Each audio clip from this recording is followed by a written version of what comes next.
This is iCastNews.com, live and direct from United Nations headquarters in New York City, and this is Heat in the Middle East.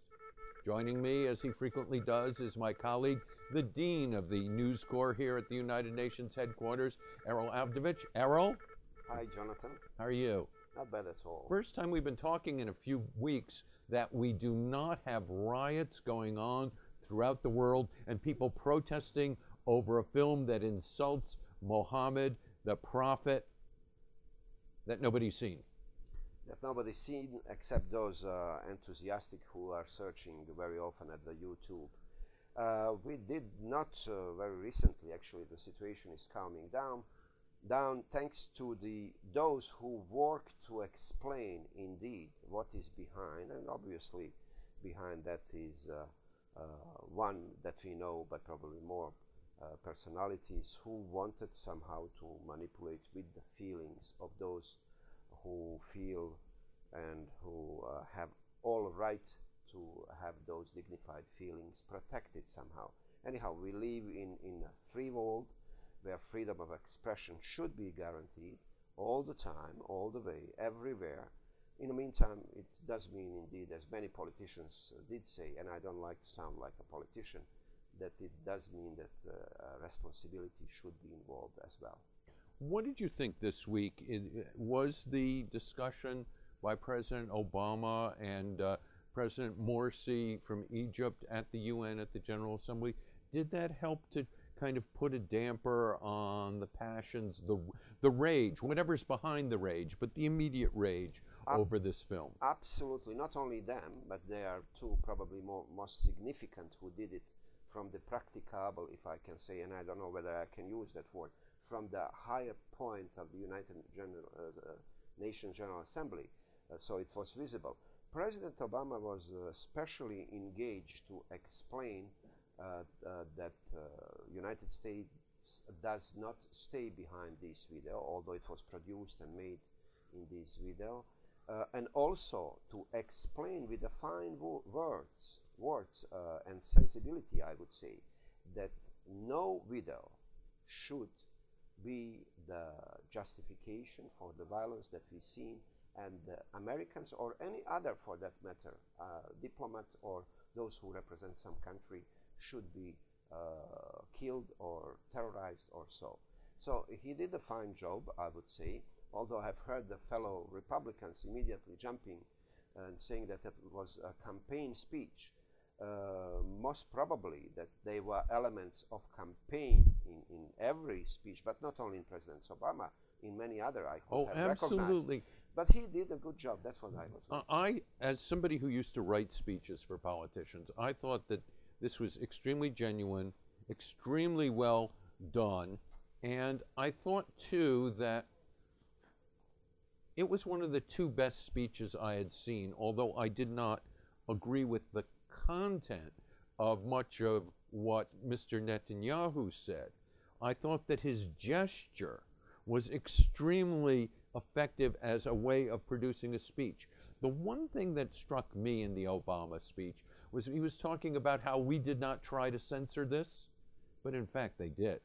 The White House or the State Department did call YouTube and ask them to review it with kind of the hint, hey, couldn't you guys take this down? And bless them, the people who run Google and YouTube said no.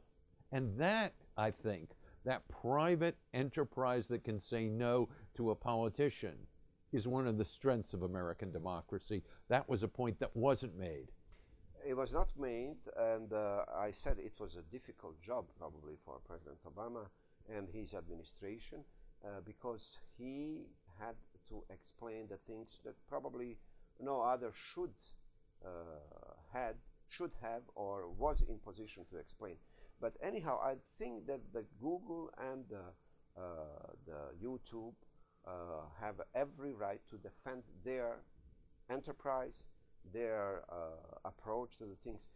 Of course, thanks to Google And to YouTube, we are able and we can watch so many other things and being educated on the matters that we couldn't even imagine before those They're wonderful. I think YouTube is both a universe and in a way it's a university. And it's a university that teaches the world about other parts of the world, sometimes for better, sometimes for worse. As what we pay attention to in this program is the Middle East. How did you think the speech of Mr. Abbas, who's had a whole year of producing no progress, getting nowhere, what should we make of this a year later? Jonathan, from the top of my mind, indeed, not only as a journalist, but the person who is looking at poor Mr. Abbas, I would say.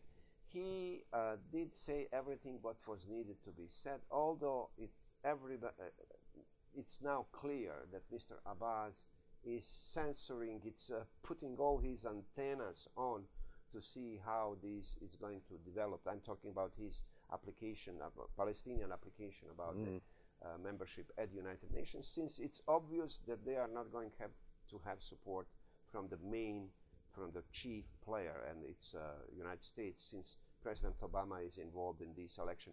And what I was going to say, exactly, Mr. Abbas was more Catholic than the Pope. He had to be, being more politician than just a leader of his people, and he looked like a man who is in waiting for Godot, waiting for the American elections. That's right, waiting for them to be over so they can actually have this.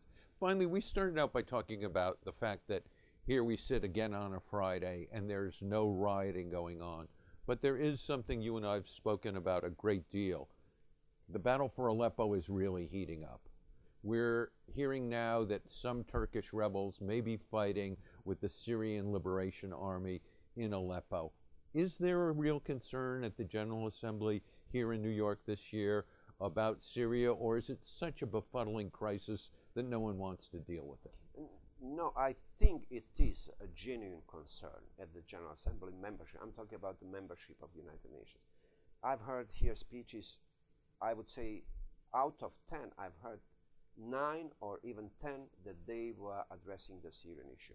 You have had, for example, Bosnian president who took the Probably stage. A friend of yours. A former friend. I don't like to be friend recently with politicians, so I'm only a journalist.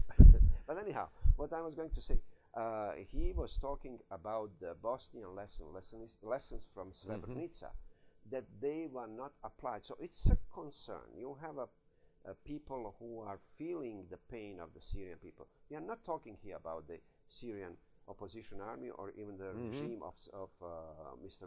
Bashir.